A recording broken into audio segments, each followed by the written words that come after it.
Sampurasun, Rahayu, selamat sore semuanya. Jumpa lagi bersama saya Wildan. Dalam video kali ini saya akan membahas materi yang berjudul Filsafat Pendidikan tentang tanggung jawab pendidikan. Nah, tanggung jawab pendidikan meliputi tanggung jawab keluarga dalam pendidikan, tanggung jawab pendidik, dan pemerintah dalam pendidikan. Sebelum kita ke materi selanjutnya, di sini kita akan membahas tentang pengertian tanggung jawab. Tanggung jawab merupakan keadaan wajib menanggung segala sesuatu. Jika terjadi sesuatu, boleh dituntut, dipersalahkan, diperkarakan, dan sebagainya. Sehingga berkewajiban menanggung, memikul jawab, dan menanggung segala sesuatunya. Tanggung jawab bersifat kodrati, artinya yaitu sudah menjadi bagian dari kehidupan manusia, bahwa setiap manusia pasti dibebani dengan tanggung jawab. Apabila ia tidak mau bertanggung jawab, maka akan ada pihak lain yang memaksa tanggung jawab itu. Dengan demikian, tanggung jawab itu dapat dilihat dari dua sisi, yaitu dari sisi yang berbuat dan dari sisi kepentingan pihak lain. Dari sisi pembuat, ia harus menyadari akibat perbuatannya itu. Dengan demikian, ia sendiri pula yang harus memulihkan ke dalam keadaan baik. Bertanggung jawab dimaksudkan sebagai suatu keadaan di mana semua tindakan atau perbuatan atau sikap merupakan penjelmaan dari nilai-nilai moral serta nilai-nilai kesusilaan. Makna pendidikan secara sederhana dapat diartikan sebagai usaha manusia untuk membina kepribadiannya sesuai dengan nilai-nilainya dalam masyarakat dan kebudayaannya. Hasil pendidikan adalah manusia yang bertanggung jawab seperti yang dijelaskan dalam tujuan pendidikan nasional, bahwa tujuan pendidikan nasional adalah membentuk manusia sosial yang cakap dan warga negara demokratis serta bertanggung jawab terhadap kesejahteraan masyarakat dan tanah air berdasarkan pengertian di atas, maka dapat disimpulkan bahwa tanggung jawab pendidikan merupakan keadaan wajib pada seseorang dalam rangka mewujudkan suasana belajar di mana peserta didik dapat mengembangkan potensi dirinya untuk memiliki kekuatan keagamaan dan kepercayaan, pengendalian diri, kepribadian, kecerdasan, akhlak mulia, serta keterampilannya yang diperlukan dirinya, masyarakat, bangsa, dan negara. Nah, tanggung jawab keluarga dalam pendidikan. Pada hakikatnya, tanggung jawab pendidikan merupakan tanggung jawab yang besar dan penting karena pada tatanan operasionalnya, pendidikan merupakan pemberian pembimbingan, pertolongan, dan bantuan dari orang dewasa atau orang yang bertanggung jawab atas pendidikan kepada anak yang belum dewasa. Pendidikan merupakan bagian dari proses pendewasaan rohaniah dan jasmaniah. Kewajiban mendidik diarahkan pada ruang lingkup objek pendidikan yang jelas, yaitu pendidikan dalam keluarga, pendidikan di sekolah, pendidikan di lingkungan masyarakat. Seorang ayah dan ibu berkewajiban mendidik, mengajarkan, dan menanamkan nilai-nilai kebaikan kepada anak-anaknya. Anak adalah amanah Tuhan yang dibebankan kepada orang tuanya. Oleh karena itu, orang tua harus menjaga, memelihara, dan menyampaikan amanah tersebut. Orang tua harus mengantarkan anaknya melalui pendidikan, pengarahan, dan pendidikan untuk mengabdi kepada Tuhan Yang Maha Esa, keluarga, masyarakat, dan bangsa. Tanggung jawab yang paling menonjol dan dapat menjadi perhatian besar dalam pendidikan adalah tanggung jawab orang tua terhadap anak-anaknya yang berwenang memberikan pengarahan, pengajaran, dan pendidikan. Orang tua memiliki hubungan terdekat dengan anak-anaknya dan mewariskan karakter tertentu sehingga orang tua wajib meluruskan sifat-sifat anaknya yang buruk menurut nilai-nilai yang berlaku. Pokok-pokok pendidikan yang baik dalam keluarga harus membantu anak-anak memahami posisi dan perannya masing-masing, membantu anak anak mengenal dan memahami norma-norma kehidupan yang layak diaplikasikannya.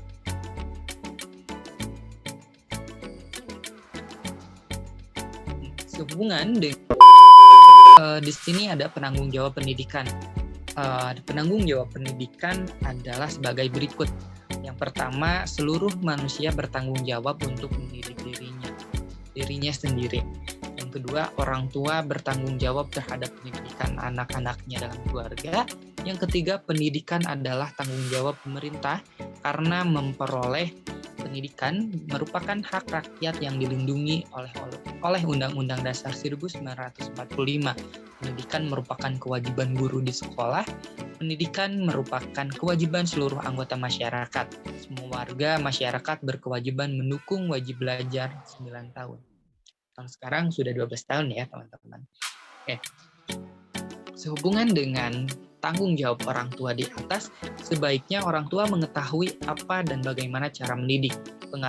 Pengetahuan tersebut sekurang-kurangnya dapat menjadi penuntut dan rambu-rambu bagi orang tua dalam menjalankan tugas dan tanggung jawabnya kepada anak. Beberapa hal yang perlu dipahami orang tua sebagai berikut. Pertama, anak sebagai peserta didik bukan miniatur orang dewasa. Kedua, anak mempunyai periode perkembangan tertentu dan mempunyai pola perkembangan serta tempo dan iramanya. Tiga, anak memiliki kebutuhan dan menuntut untuk memenuhi semaksimal mungkin. Keempat, anak sebagai peserta didik memiliki perbedaan dengan anak lain, baik perbedaan oleh faktor endogen atau fitrah maupun eksogen ataupun lingkungan. Kelima, anak dipandang sebagai kesatuan sistem manusia. Anak merupakan objek pendidikan yang aktif dan kreatif serta produktif. Di sini adalah peranan orang tua sebagai pendidikan. Yang pertama adalah korektor, yang kedua inspirator, yang ketiga informator, keempat organisator, kelima motivator, keenam inisiator, ketujuh fasilitator, dan kedelapan pembimbing. Nah, teman-teman tahu nggak sih peran orang tua yang kedelapan ini fungsinya apa? Nah, korektor itu berfungsi sebagai perbuatan yang baik dan yang buruk agar anak memiliki atau dapat memilih 2000 years later yang terbaik bagi kehidupannya. Nah, orang tua juga harus menjadi inspirator, yaitu yang memberikan ide-ide positif bagi pengembangan kreativitas anak. Yang ketiga, informator, yaitu memberikan ragam informasi dan kemajuan ilmu pengetahuan kepada anak agar ilmu pengetahuan anak didik semakin luas dan mendalam. 4, organisator, yaitu memiliki kemampuan mengelola kegiatan pembelajaran anak dengan baik dan benar. 5, motivator, yaitu mendorong anak semakin aktif dan kreatif dalam belajar. 6, inisiator, yaitu memiliki pencetus gagasan bagi pengembangan dan kemajuan pendidikan anak. 7, fasilitator, menyediakan fasilitas pendidikan dan pembelajaran bagi kegiatan belajar anak.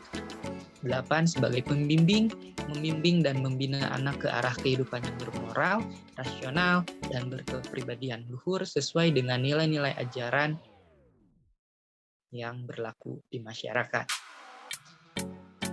Perkembangan anak memerlukan bimbingan orang tua, sehingga orang tuanya harus melakukan hal-hal.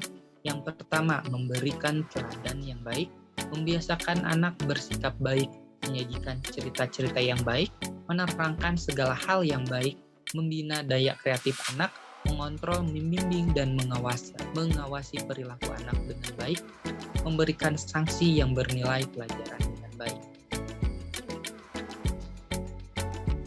Nah, tanggung jawab pendidik dan pemerintah dalam pendidikan. Pendidik adalah tenaga kependidikan yang berkualifikasi sebagai guru, dosen, konselor, pamong belajar, widyaswara, tutor, instruktur, fasilitator, dan penyelenggarakan pendidikan. Dalam Undang-Undang Sistem Pendidikan Nasional Bab 11 tentang pendidikan dan tenaga kependidikan pada pasal 39 dikatakan sebagai berikut. Tenaga pendidikan bertugas melaksanakan administrasi, pengelolaan, pengembangan, pengawasan, dan pelayanan teknis untuk menunjang proses pendidikan pada satuan pendidikan. Pendidikan merupakan tenaga profesional yang bertugas merencanakan dan melaksanakan proses pembelajaran, menilai hasil pembelajaran, melakukan pembimbingan dan pelatihan, serta melakukan penelitian dan pengabdian kepada masyarakat, terutama bagi pendidik pada perguruan tinggi. Kemudian dalam Undang-Undang Guru dan Dosen pada pasal 1 dinyatakan guru adalah pendidik profesional dengan tugas utama mendidik, mengajar, membimbing, mengarahkan, melatih,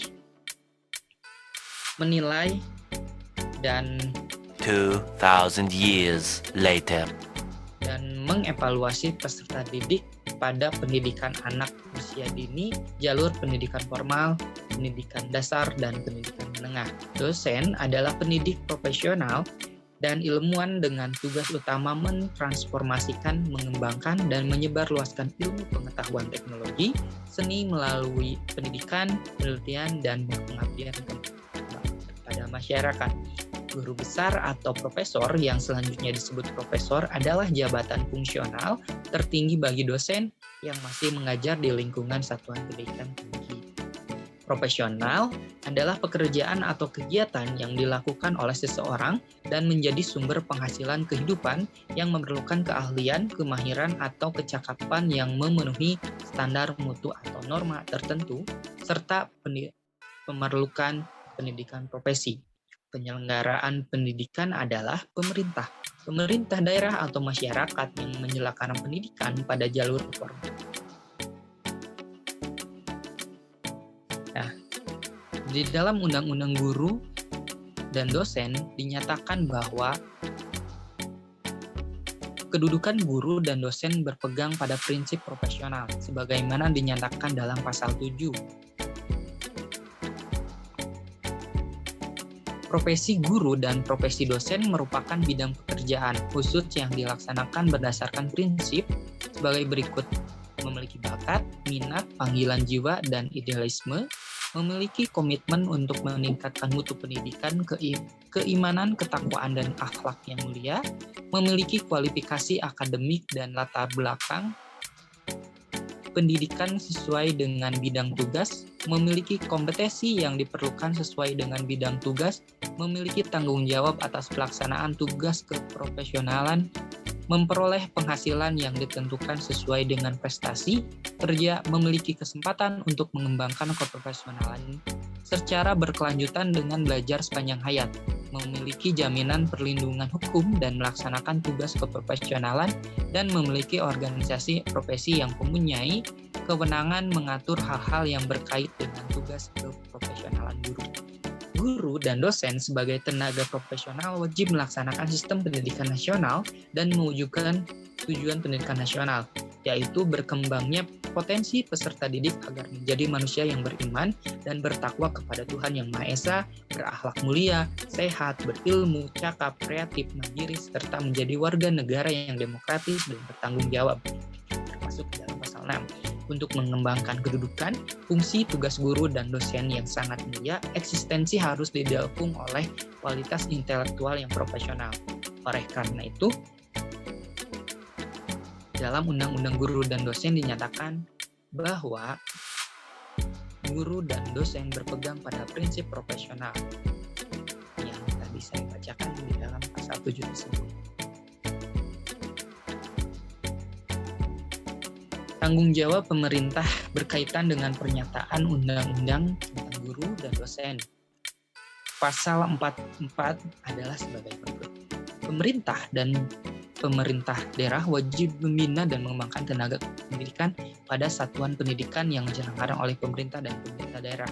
Penyelenggaraan pendidikan oleh masyarakat berkewajiban membina dan mengembangkan tenaga pendidikan pada satuan pendidikan yang diselenggarakan.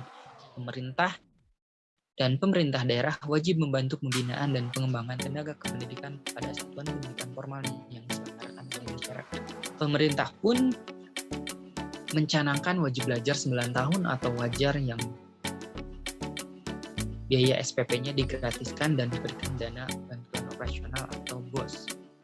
tanggung jawab pemerintah berkaitan dengan pernyataan Undang-Undang Guru dan Dosen pasal 44 yang tadi saya baca. Pertimbangan utama pembinaan dan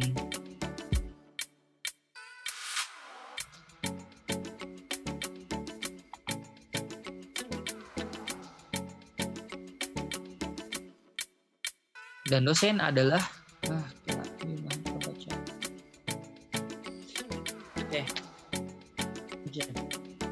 pertimbangan utama pembinaan dan pemberdayaan guru dan dosen adalah oleh pemerintah.